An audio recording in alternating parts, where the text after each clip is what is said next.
Welcome to Season 2, Episode 9 of The Open Educator, the best place to be on a Tuesday morning.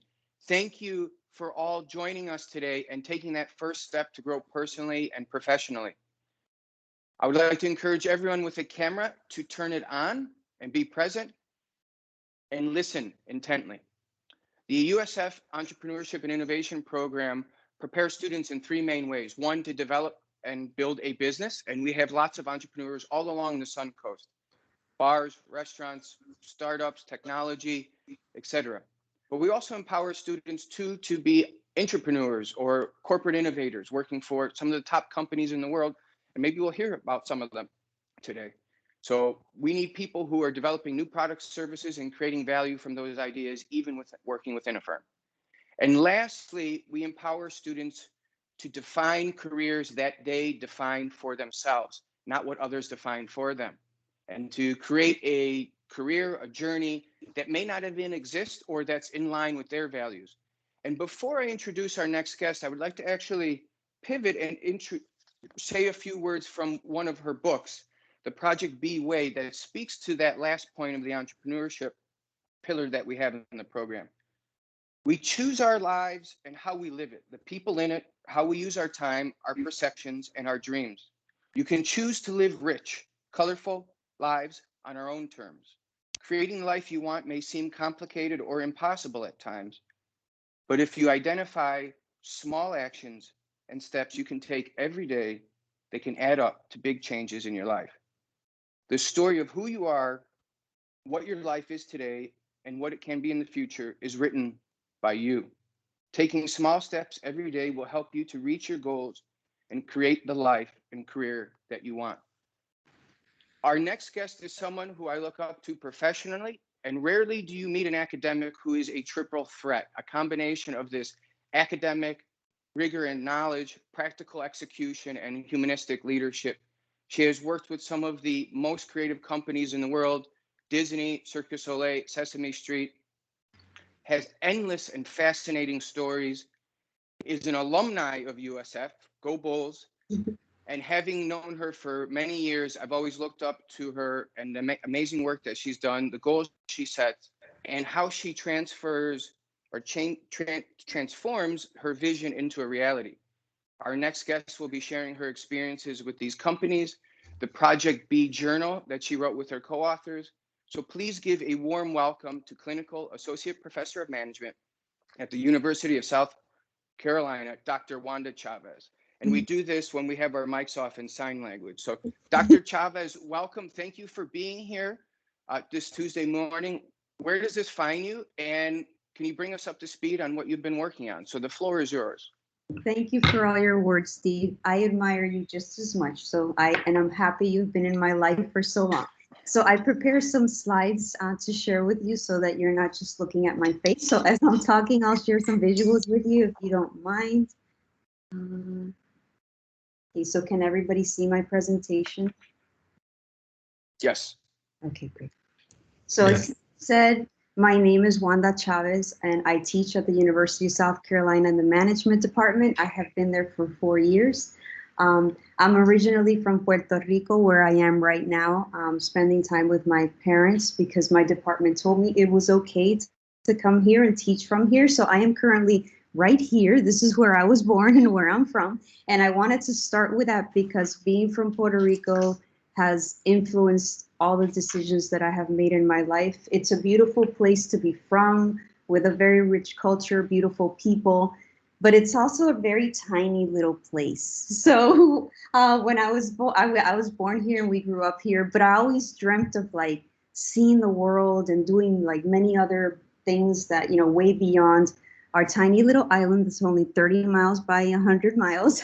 And my parents made a lot of sacrifices to move us to the United States so that we could have better educational opportunities. So I started at the University of Tampa as an undergraduate, and I was very lucky that I was able to get a presidential scholarship. So I went to UT for free, and UT's a pretty expensive school. So working hard is worth it. And I absolutely loved being at UT because even though there's a lot of opportunities in Puerto Rico, it doesn't compare to the opportunities in the United States.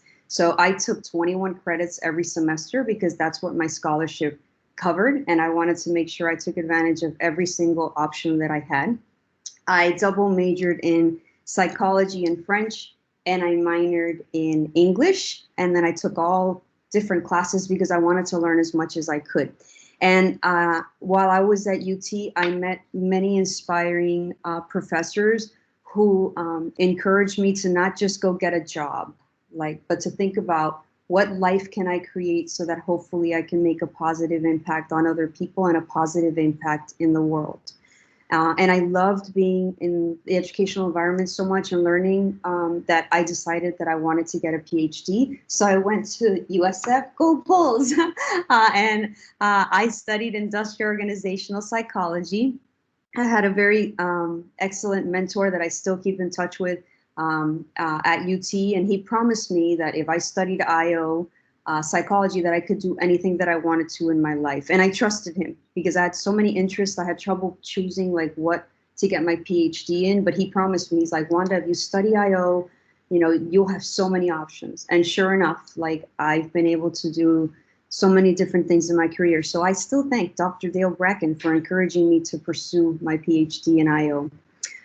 So while I was a student at USF, after our master's, we had a 1-year required internship, and I dreamt of working at Disney. Like so many people, I went to Disney many times when I was small, but as I was going through school, I wanted to learn like the business behind Disney. Like, what does it take to manage 70,000 employees in Orlando alone, and try to like create that culture and environment that Disney's known for, right? And that makes people love the company. And I have worked there on and off throughout my career for 10 years. So I did an internship in training and development for a year. And while I was there, I told my students, meet as many people as possible. So it was a while ago. So now everything is online. But back then they handed me a physical phone book. And I thought, oh my goodness, they're handing me like the keys to Disney. So I would go through the phone book and I would circle. I want to talk to these people, right, from all these different departments. And I would call them and just say, hi, I'm an intern at the Disney University, and I would love to meet you and learn more about your work. Everyone said yes to me. So during my internship, I met so many people in all these different departments. I even got to drive the monorail just because I called the manager of the monorail, and he taught me how the monorail system works, and he asked me if I wanted to drive it. So don't be afraid to call people. Not only will you learn and make great connections for your career, but you will do many incredible things personally in your life. So I started in training, and then before my internship was over, they offered me a job in organization development. And I was only 24 at that time, so it was wow, it was quite an opportunity for me. My major professor did not want me to accept the job because in many PhD programs, they want you to be full-time. But I accepted it anyways because I knew it was a once in a lifetime opportunity. Then he came to like accept it a little bit later, but I had to go a little bit against him. And that's one of the messages, that I always talk to my students and leaders about. You know what you have to do for your career. And as long as you're not breaking rules, sometimes you have to push a little. So I ended up being at Disney 3.5 years while I finished my PhD. I worked in organization development for almost 3 years. So I learned how to do consulting. We were internal consultants to different parts of the business. So I had projects at Animal Kingdom. I had projects at, it used to be Downtown Disney. Now it's Disney Springs. At the resorts, I worked with the housekeepers. It was incredible. So I was in Tampa, finishing my PhD, but I lived in Orlando. So I would work at Disney 3 to 4 days a week, and then I would go back and forth to finish my PhD. So I slept about 4 hours a night only because I was also teaching. I had a teaching assistantship at USF, but it was worth it. And I had unforgettable memories. And then over the years, I've just kept in touch with everyone that I know at Disney, and it's led to many opportunities. So I've worked in executive development at Disney. That was the next job I did. And at the Disney Institute, developing, training and learning experience for outside companies who come to Disney to do business. So I feel very lucky to have been able to be involved with Disney over my career. And then while I was at Disney, I wanted to try my own consulting. So when I had just finished my master's, so I was maybe 24 and a half, 25.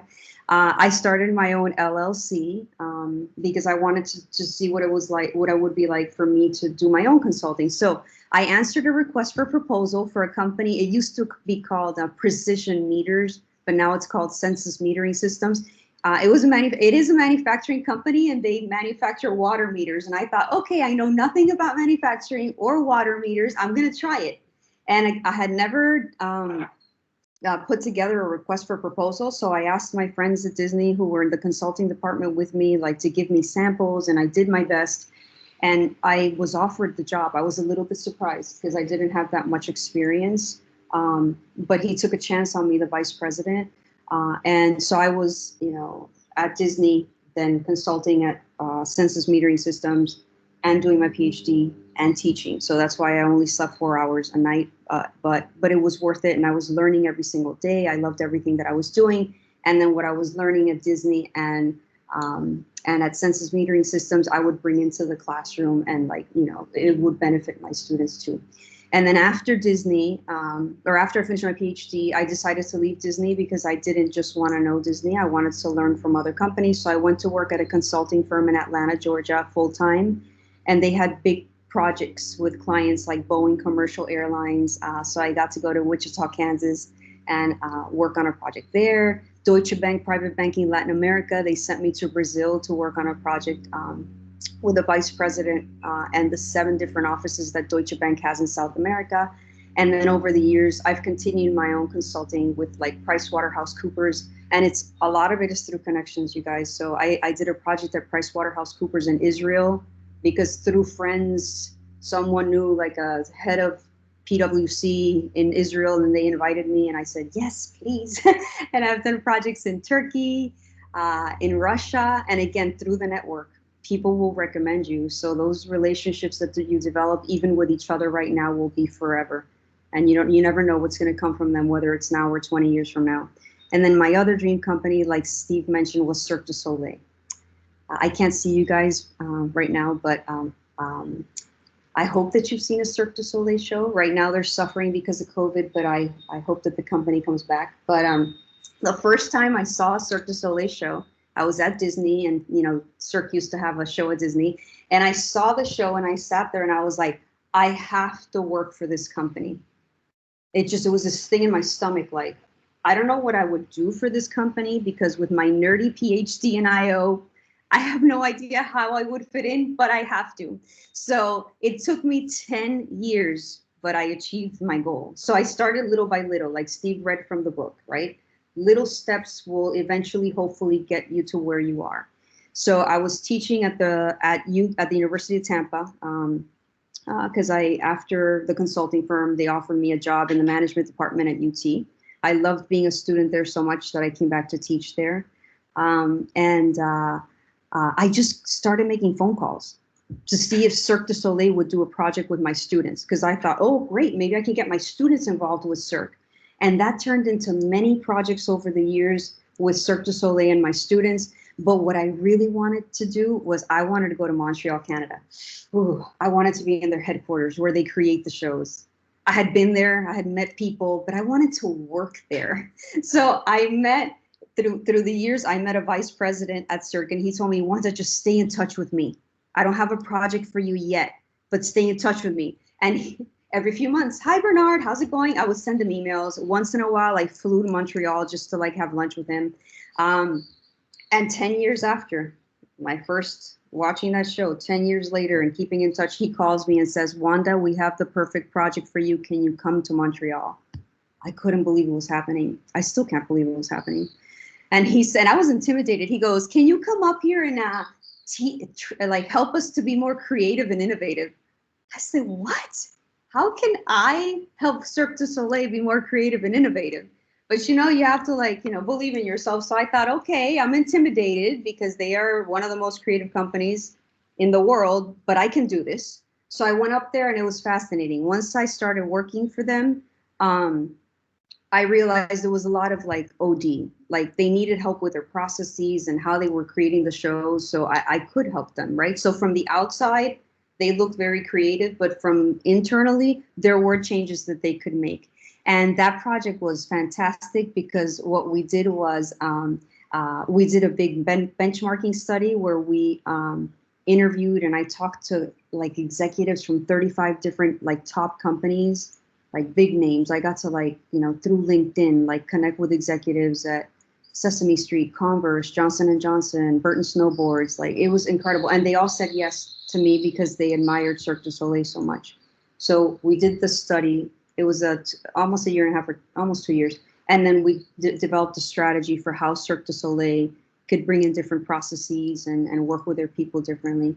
And I told you, when you know, pursue your career dreams, it turns into also unforgettable personal experiences. So because I worked at Cirque du Soleil, I've walked the high wire. I've been on the trapeze. I've been on stage jumping on the trampoline. I had the makeup department practice their makeup on my face. I mean, it's unbelievable. You sit there and it's like, is this my life? Really? I am at work and I get to try the trampoline? Crazy. And then just so you know that dreams, I know it sounds dorky, but dreams can come true. At the end of the project, they actually asked me to present the project to Guy Laliberté, who is the man who started Cirque du Soleil. He didn't even finish high school talking about entrepreneurs, and he is a billionaire. And I had talked about that man for 15 years in my classes, and there I was presenting the project to him. I thought, this isn't happening. I just, wow, right? And you have to work hard. I mean, I really worked hard while I was there, but it's worth it, even if you're like making big sacrifices with your time. And again, if you're doing what you love, then it doesn't even feel like work. It's not a job.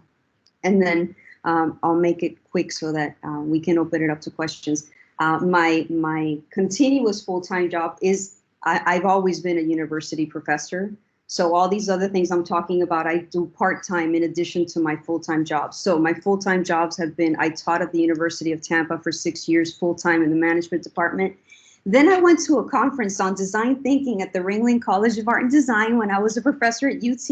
And I thought, wow, what is this? This is fascinating, design thinking. And I pushed myself, because I am a shy person. I don't look shy, but I am. I pushed myself to talk to the president of Ringling College at that conference. And I told him, you know, at UT, I was teaching MBA students. I had them paint their self-portraits. I had them do journaling, like the Project B journal. I had them do a project with Cirque du Soleil. So the president of Ringling looks at me and he goes, "Are you looking for a job?" And I was like, what? What would I do at an art and design school? My PhD is in IO, psychology. And he goes, "We're starting a business department. And I've been looking for someone like you for 2 years." And I was like, wow, okay. I was up for tenure at UT. I had finished my packets. They're fat packets. It's not fun to put those together. But I decided after having lunch with the president, I have to apply for this job, even if it means I don't get tenure at UT. So I applied for the job and they hired me to start the business department at Ringling. And the focus of the department was to teach students to work on the business side of creative companies. So it was like bringing my two loves together, right? Creative companies and then teaching at universities. It was the hardest job I've ever had. Talk about entrepreneurship. From nothing. There was nothing, no classes have been approved. You know, it had been accredited, but that's it. We had to build it from the ground up, recruit students, get all classes approved, hire faculty. I was there for 9 years, was very exciting, but not that great for my health because I worked really, really hard and our department was tiny, but it was fantastic. And everything that I was doing with Cirque and Disney, I was able to bring lots of projects to the students at Ringling. So, and that's where I met Steve and we've kept in touch since then. And then 4 years ago, I decided I wanted to be at a bigger school. And at Ringling, I was department head and full-time faculty. It wasn't very healthy for me. I was honest with them. I told them I can't just work all the time. So now I am at USC. I love my department there. I went from a tiny school of 1,400 to USC has 35,000, but I love it. It's a different challenge. And then, so this is the slide for, you know, the work that I did at Ringling. So creating a program that focused on innovation, helping students prepare to be on the business side of creative companies. And then some of the current projects that I'm working on We just did a complete redesign of our undergraduate program at USC, and they asked me to lead that. So my unofficial title is Director of the undergraduate experience. I don't get paid extra for that. That's why it's unofficial, but it's okay. So we looked at all our classes. We looked at what's going on in the industry, what changes we have to make to prepare our students to like really have the skills they need to get great jobs. So we just finished that big project, you know, as part of my full-time job.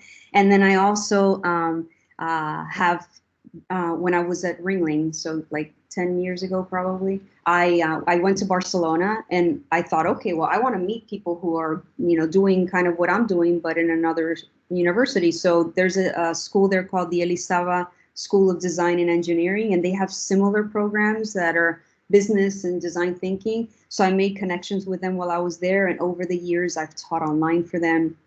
I've worked with their students. I just recently finished doing a business plan week with them. So I love that. Their students are from all over the world. And then we're also creating online courses for like professionals. So that's been really fun to do that with them. And then Steve mentioned Clean the World. I met Clean the World also about 10 years ago. And it's kind of funny. They're headquartered in Orlando, but I went to India to a conference on social, environmental, and economic sustainability. And through the people I met in India, they connected me with Sean Seipler in Orlando, just a mile down the road from Disney.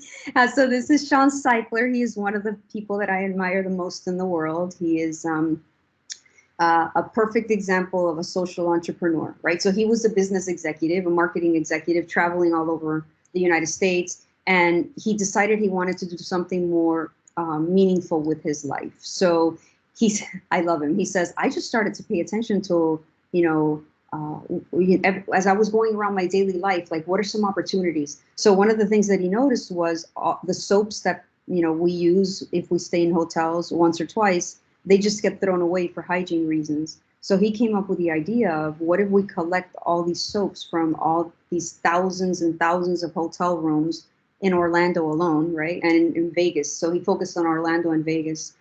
And then we break it down, they disinfect it, they turn it into new bars of soap. And now Clean the World has 8,000 hotel partners. And by partners, I mean one partner is all the Hyatts. So it's massive. All the Disneys, all the like Marriotts, the huge big names. Clean the World takes all the soap that people use only once or twice, breaks it down like you see here, disinfects it, and they've donated, I think they're up to 25 million bars of soap in 127 different countries. Pretty incredible. So over the years, I did projects with my students in Clean the World. And then a year and a half ago, you know, Sean said, oh, we should see if we can do something to involve more university students. So I helped him, and my sister's my business partner too. We helped him and his team to create a fully online social entrepreneurship course that involves like a hands-on project with Clean the World. So we just finished last year putting that together, and it's been really, really fun and impactful work. And here's some beautiful pictures about some of the like donation trips. They partner with World Vision and other big nonprofits to like distribute the soap to the many different countries that they participate in. And the program that we developed is called the Social Entrepreneurship Experiential Program. The students can learn about B corporations, because Clean the World is both a foundation, it's a hybrid company or organization. It's part foundation, part B corporation. So students learn about that. And they raise funds and have like an event to like build and donate hygiene kits for people in their community. And with COVID times, this became even more impactful. And then I still do work occasionally with the Disney Institute, which I absolutely love. So I help them put together different like leadership programs, and there's another big project coming up that hopefully will work out that I can't talk about yet, but you might hear it coming up soon. Hopefully it'll all work out. But I love that I can still stay connected and do work with Disney while I'm also a professor. And then Steve mentioned Project B. My sister and I decided to do these journals. Wow, it's probably been 8 or 10 years already, because it was while we were at Ringling. So I had always had our students do journaling, right? Because I think one of the challenges of today's world is we're always so busy that we get disconnected from who we are, right? Like we're just busy doing. And when I was younger in my career, I was in, like full on, I just got to keep moving mode. And I made certain decisions in my life that didn't match my values, and I don't regret it. But, we wanted to do something to really help people connect and like really think about what do they want to create in their lives, what's important to them. And that leads to you being able to be more creative too. So we partnered with an awesome illustrator that we met. She was my student, but then we became friends.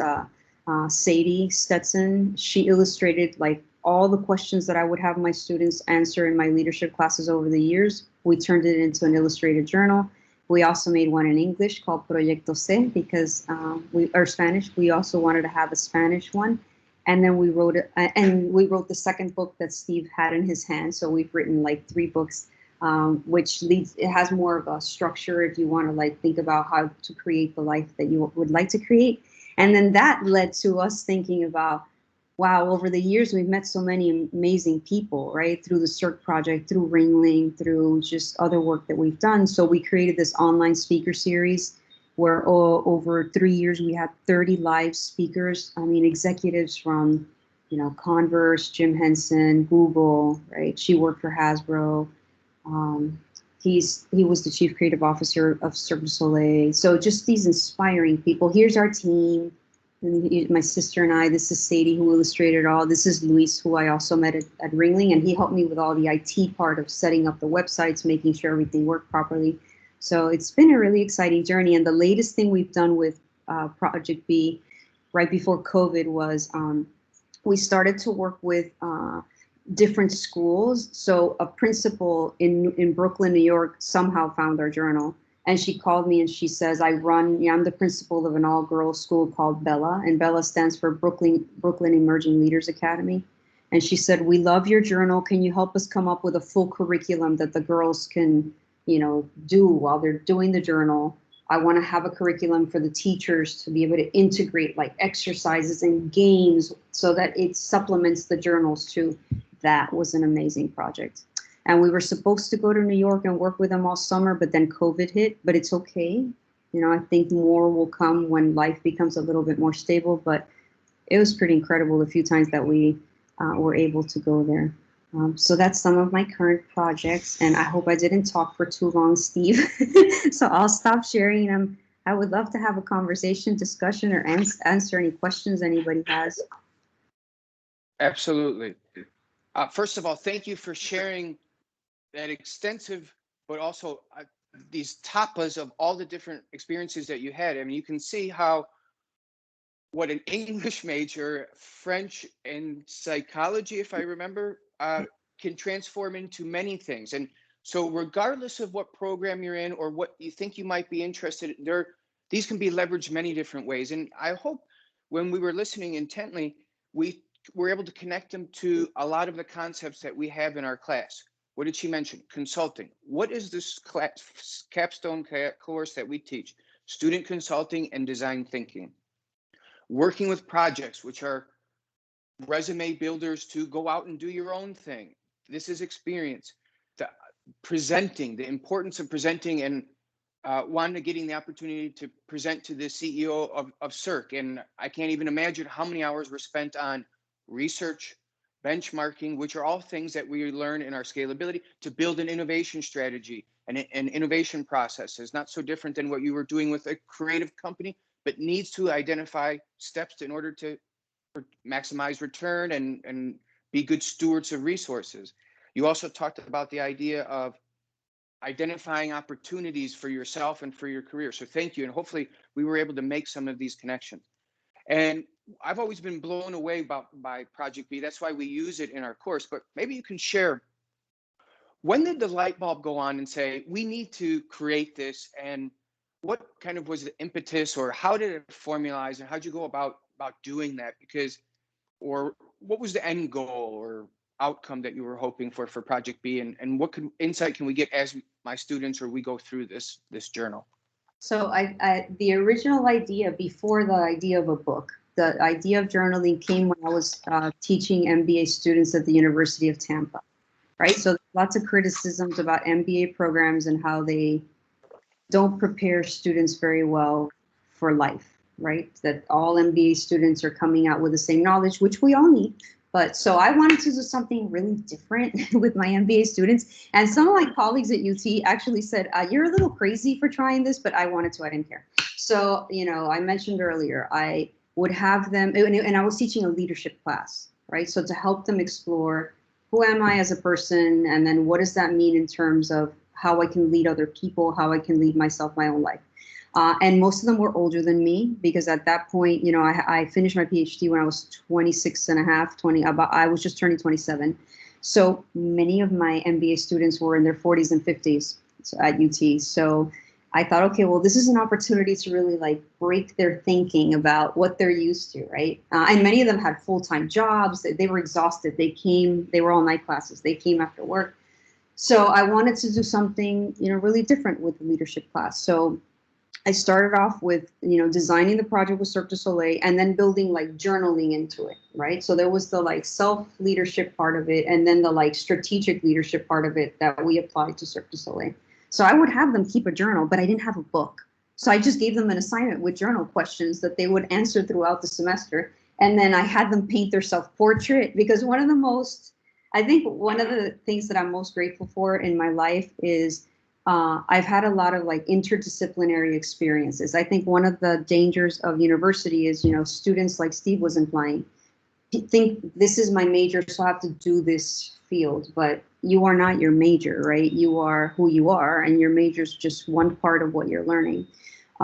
So one of the most impactful experiences I ever had personally was taking an art class, right? And I've taken lots of art classes because I love art, but it was a painting class. And, you know, we spent 3 weeks painting, I think it was like a landscape.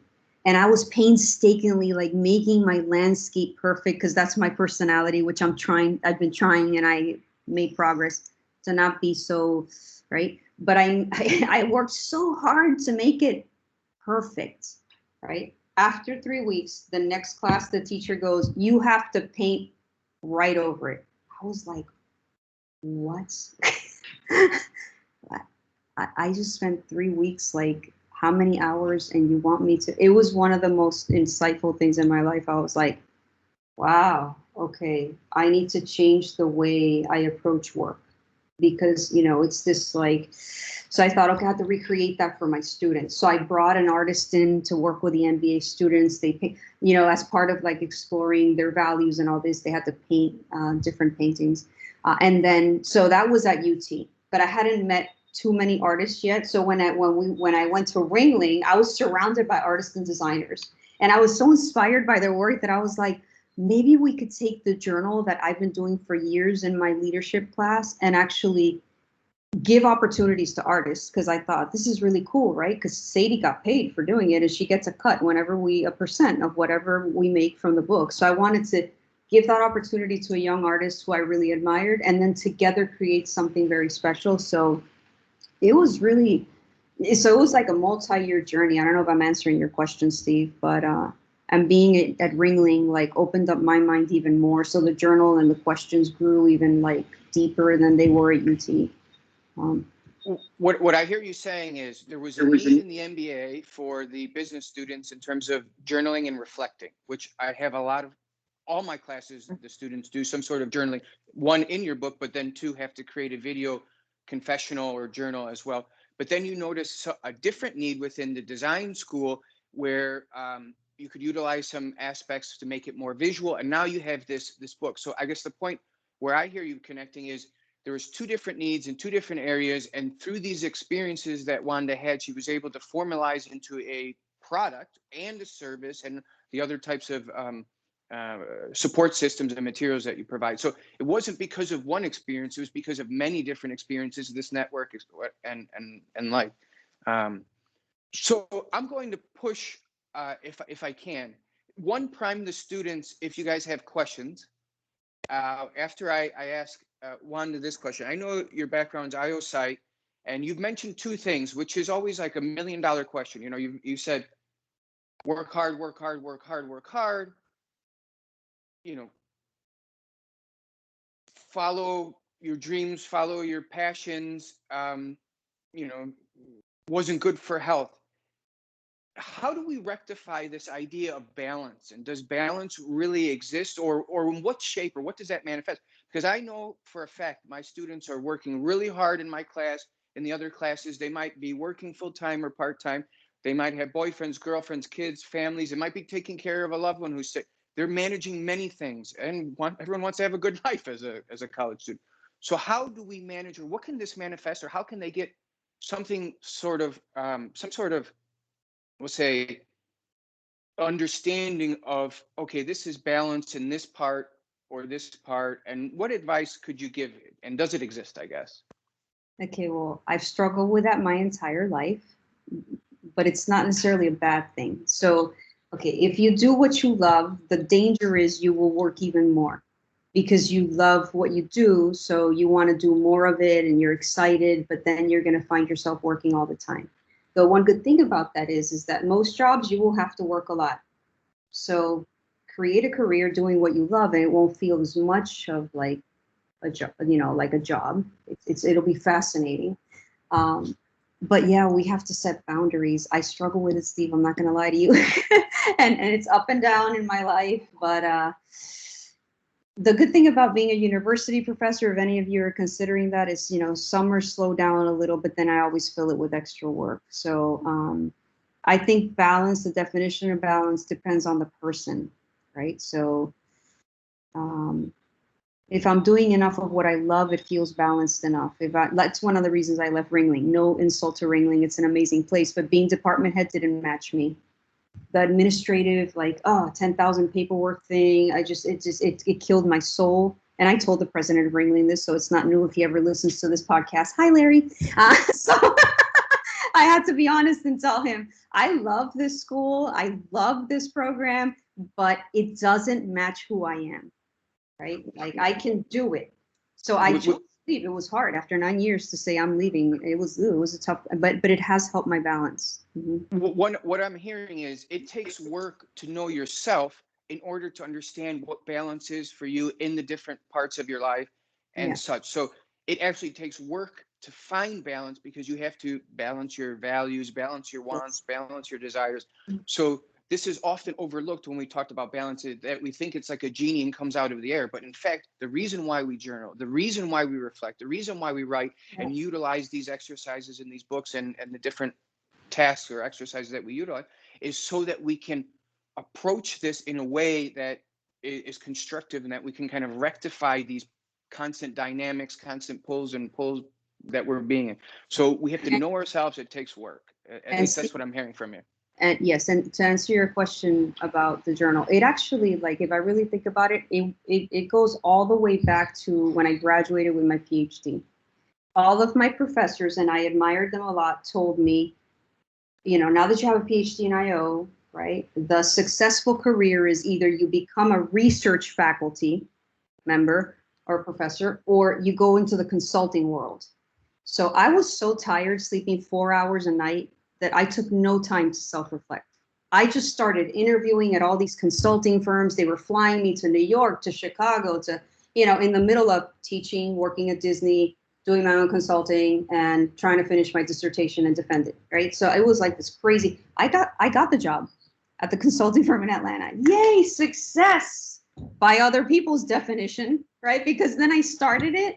And I remember during the interview, oh my goodness, I tell my students this, people will warn you. You need to be sure that you know what you want so that you know the questions to ask. So during the interview, it's a consulting firm that hires people with PhDs in psychology. So they like asking a lot of psychological questions. So they asked me, what do you think is the first thing that people notice about you when you walk in the room? And I said that I am young and I look younger than I am, because I struggled with that a little bit earlier in my career when I didn't have as much experience. And one of the interviewers, the consultant, said to me, oh, don't worry about that. After 1 year of working for us, that won't be a problem anymore. I was so tired. And I was so just listening to other people telling me, you need to be a consultant or a research faculty. And I knew I didn't want to be a research faculty. I was just like, ha, ha, ha. Oh, that's so funny. And I accepted the position. After 3 weeks there, I thought, oh my goodness, they warned me. They warned me. And when I went back and reflected after I accepted the position, the most important things in my life are my family, my health, because there's been big health problems in my family for a long time. And I don't want my life to be ruled by my job. The consulting firm went against my three main values. And I thought, oh, so that's when I was like, I have to start helping people do journaling so they don't make my mistake. Like I stayed a year. It was incredible, you guys, to work with Boeing, to work with Deutsche Bank, to go to Brazil. But I worked non-stop. It was not a life. You know, this whole burn and churn consulting thing. Yeah. So Steve, to answer your question, I didn't take the time. I was just like, yes, yes, yes, consulting. Yeah, they tell me this is what I need to do. And here I am in Atlanta. What is this? This doesn't match who I am. But I didn't slow down. And I think a lot of people live their life on autopilot like that, like just like go, go, go, go, go, go, go. And it's why people have midlife crises. Then you're Wonderful. 60 and go, oops, what happened? No reflection. Next week, we're having a consultant on, and he may provide a different perspective. Yes, you might love it. Some people love it. But we can ask these questions next week as well. I would like to open the floor for questions from the audience, and what questions you have for Dr. Chaves about working with companies, design thinking, creative approaches, how to pivot, how to envision something and transform that into reality. I would like to open the floor because I know, you know, what she shared is just a small taste of all the experiences and stories that she's had. So I'm confident you guys have some great questions. I have one. So Yes. let me just preface this. I'm glad I got the opportunity to speak with you because I do journal on my own. I mean, I have plenty of like things that I write myself, and I understand your concern for the little time of reflection. And I've also dabbled in screenwriting, which I have a lot of properties that came up with. I just wanted to know, what are some of the most like memorable insights that you've made, like a problem, like for example, like a problem that you had a long time fixing, like when you finally got the opportunity to reflect, what are some of the most memorable and helpful things that you have come up with in your with dealing with the creative process? When it comes to my personal life or just in general? It could be anything really, anything that you might think could be helpful, anything specific. When it comes to like creativity and innovation at organizations, that study we did was like so insightful. A lot of it is about, I know this sounds boring, but a lot of it is about like process. So to be creative, sometimes you need to look at like like what you would think is not a creative thing, like process. Like for example, the Cirque du Soleil, right? It wasn't that they didn't have enough creative ideas. It was how they were developing them, how they were involving other employees, how they were having conversations with each other. And this happens at a lot of companies. It happens at Disney too. When a lot of people think about creativity, they think it's this rare thing. And then companies make the mistake of having a creative department. Like at Cirque, it was literally called creation.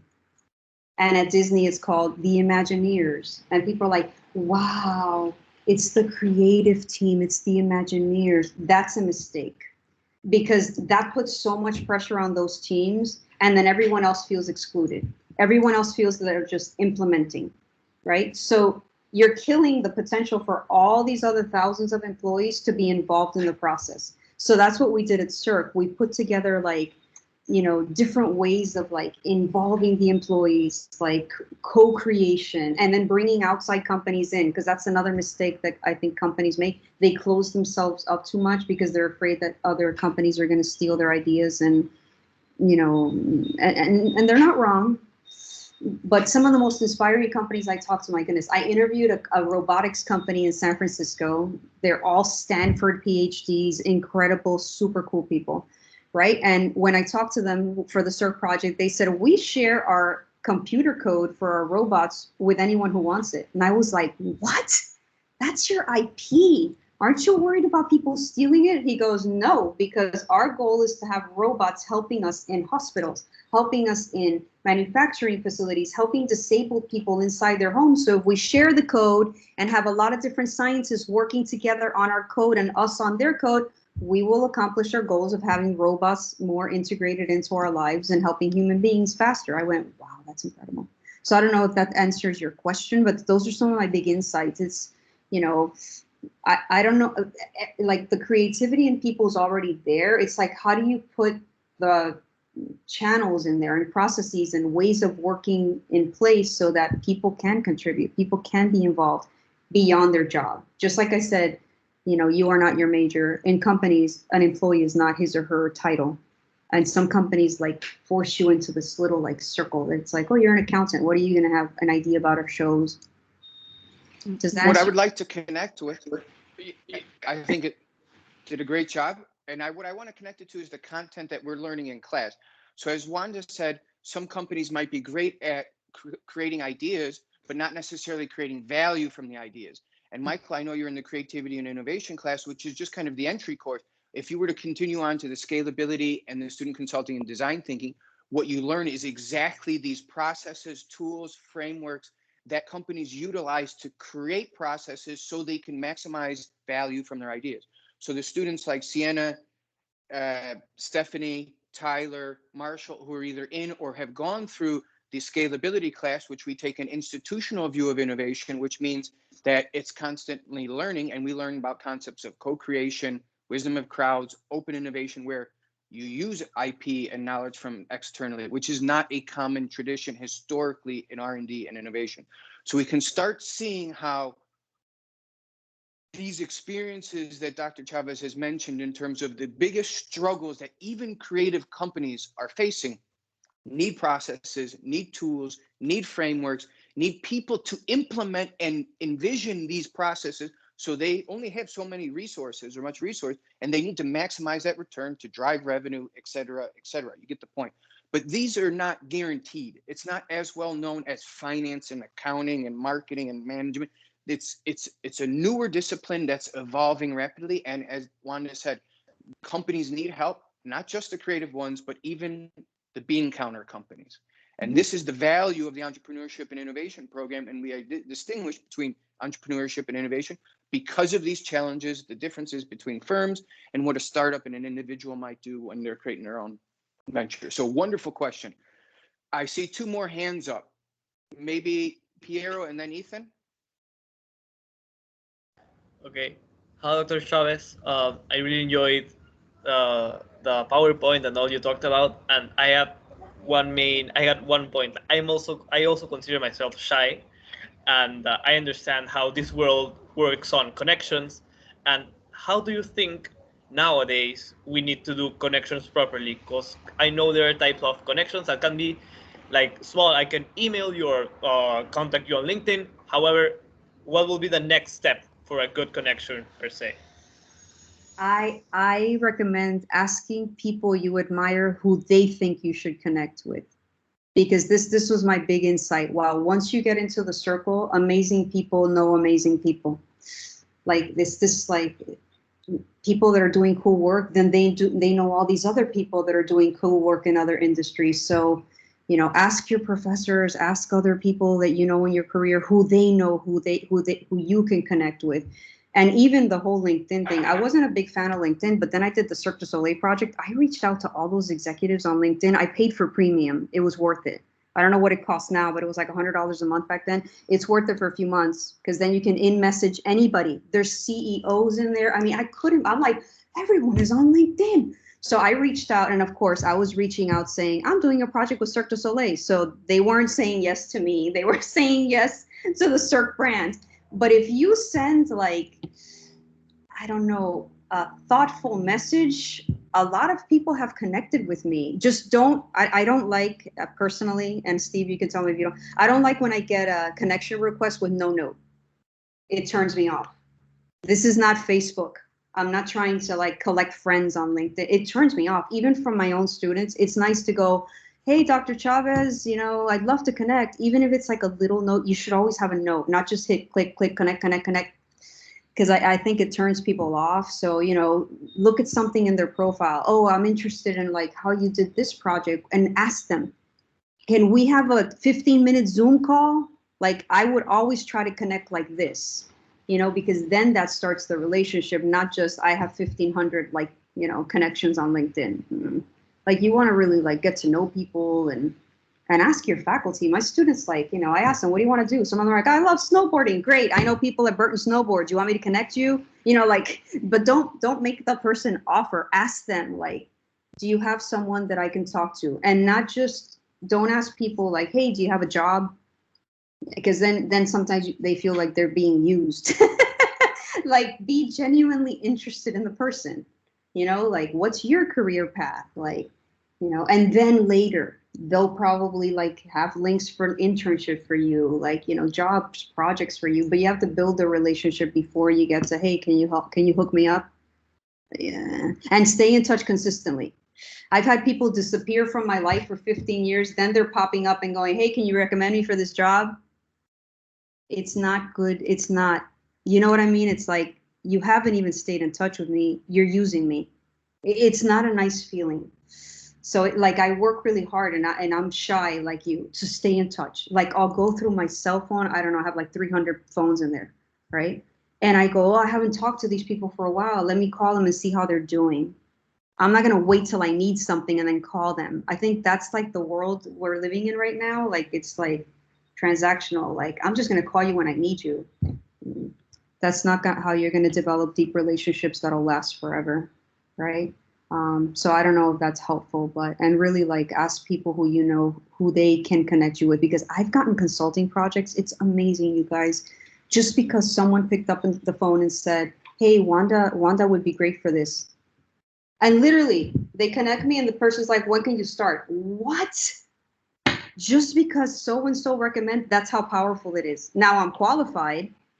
They're not just giving it to me, because that's not the world, but just because those two people have such a good like relationship recommending me, I'm in. It's really, yeah, even Disney. Like, if I hadn't stayed in touch over the years with Disney, I never would have the projects I still have with them. People recommending you from one department to the next. I mean, it's really cool too, but it takes a lot of time, a lot. And if you're a shy person, it's exhausting, but it's worth it because then all these incredible projects like happen, and you might have to be patient. Like the Cirque thing took 10 years, but wow, then it was a whole dream project, literally. But I had to keep, and it was that vice president who told me to keep in touch. He was so funny. When I finally worked in Montreal, he goes, Wanda, I admire your perseverance.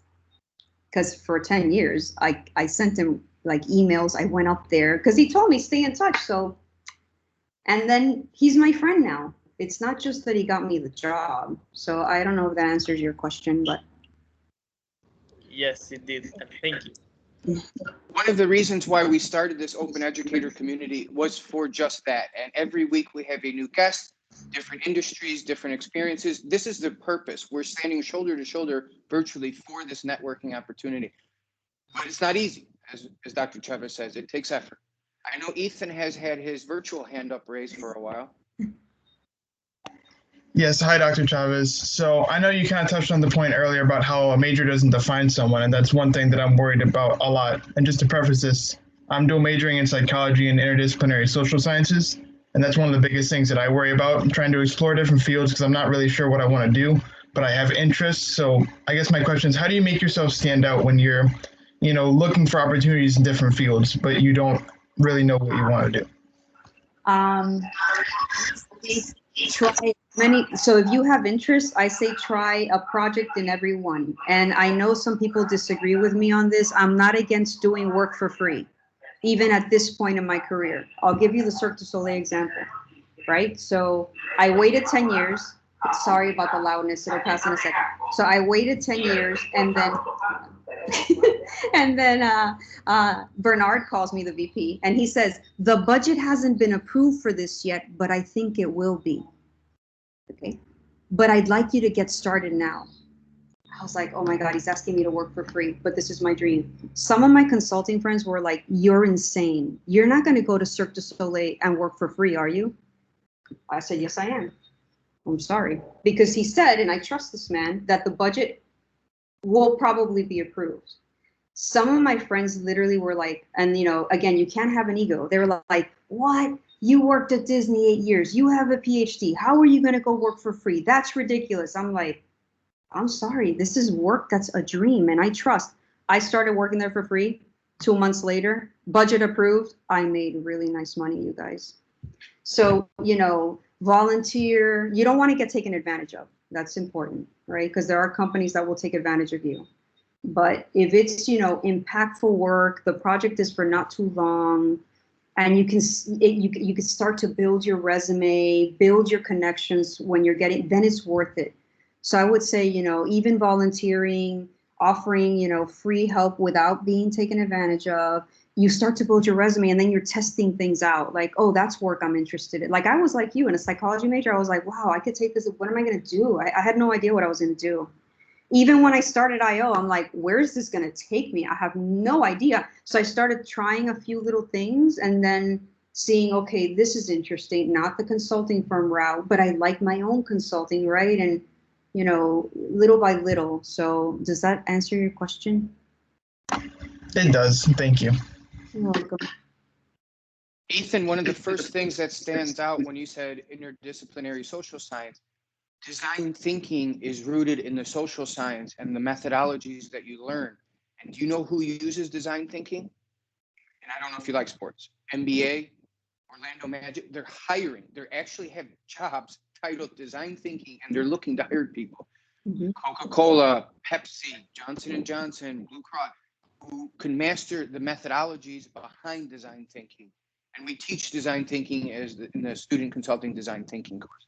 So, you know, you have to connect it with what you're interested, your values, what you want to do in your life as well. So maybe we have time for one last question before I propose a question. So Sienna has a question. I see her real hand raised. Yeah, but Tyler can go too. I don't want to take the whole floor, but really quickly. So I know you said as a consultant you lack time for yourself, and it wasn't later until you realized that it was consuming your life. So my question is, in what aspects do you think your life would be different if you were always journaling? Honestly, I wouldn't have taken that job. Now, I wouldn't have had the opportunity to work with Deutsche Bank, go to Brazil. So I don't regret it, but I would have said, no way. When that lady said to me after a year, she basically told me after a year, you're going to look old. I would have been like, oh, can you elaborate on that for me? What exactly does that mean? That's what I would ask now. What it ended up meaning was I would fly out on Sunday. So I only had one day off. And if we left the office before 8 p.m., our managing director said, oh, wow, you're keeping banking hours. That's what that, so, but had I been reflecting back then, I don't think I even would have interviewed for consulting firms.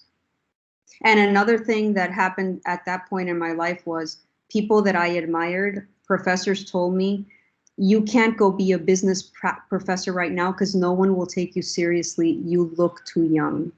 Ouch. And I took them seriously because I admired them.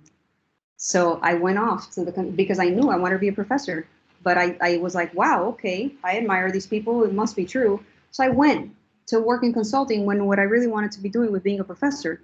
Well, after I quit the consulting firm, I came back because I wanted to teach at UT. Started part-time because I had to prove myself, but then they offered me a full-time position.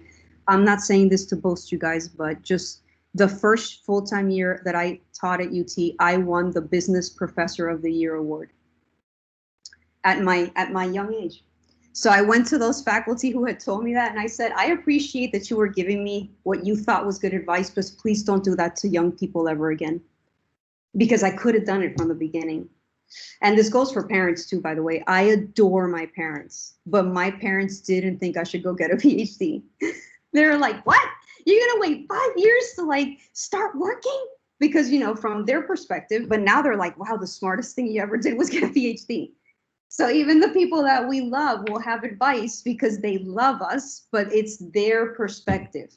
They may not know all the other possibilities that exist in life. And then when you go and do it, then they're like, wow, that was amazing, because they didn't know it was possible. So in the beginning of my career, I didn't consider not doing the PhD because of my parents, but I did not start teaching because people told me that I wouldn't be taken seriously. So, yeah. Thank you so much. Tyler, I see your virtual hand. Yeah. Hey, Wanda. Great hearing from you, by the way. I love your Cirque du Soleil story and everything. That was awesome. Thanks. So like what skills do you think students are lacking the most, like going into the workforce these days? Practical skills, that's the truth. Yeah. I try to do many practical projects in my classes. It's hard for the faculty, I'm not going to lie to you. I work all the time because if I'm having them do a consulting job, if I'm having them, like I teach a talent management class, I teach them how to put together a full training. So because they don't have the experience yet, you have to give them like lots and lots and lots of feedback, but it's worth it because then they can put that on their resumes. So as much as we can as professors, making the projects practical, and then, as students, sometimes I think, and I know it's because we need money. So when I was a student too, I needed money. Sometimes I think students go get like a server job because it gets them a lot of money and it, fulfills the like paying bills thing. I encourage you, maybe there's a job that's, pays about the same, but a little bit more in the field that you want to go into, even if it's like super part-time or, yeah. I think students don't think about what can I be doing my entire 4 years at the university to be building that resume. So yeah, the practical skills are really important.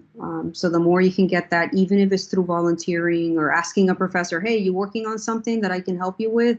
You can put that practical experience on your resume, and then you have a lot to talk about during interviews. And that's, I don't know. Do you agree, Steve? Absolutely. In fact, all of my classes, except for the intro, creativity and innovation, they have a practical innovation challenge that they have to solve. So Tyler right now is using design thinking to solve the needs of underserved, non-traditional students in the community. And they're applying this design thinking methodology. And same thing with the scalability. They're using a design innovation challenge, applying the tools from class to solve a sustainability issue, which is practical. And what Sienna's gone to talk to CEOs, others have gone to talk to the mayor, others have gone to talk to city council. So these are not normal homework assignments. These are stories that you put on your resume that says, I have skills, I'm a leader, project management, execution, etc. And these get you jobs. And it's the stories you tell in your interviews and the hiring man. When you pull out that slide deck and the presentations that all of you make in my class, the hiring manager will be blown away. Yeah. They will be like, you are different than every other candidate who just was in Phi Beta Kappa, if that's even a sorority or fraternity, I don't even know. But the point is, those are the tools that persuade others that you have the skills, you're interested, and you can do that from day one. So practical challenges in class that we do is very relevant to the students, and it's up to you to sell them, right? You can tailor them however you want on your resume.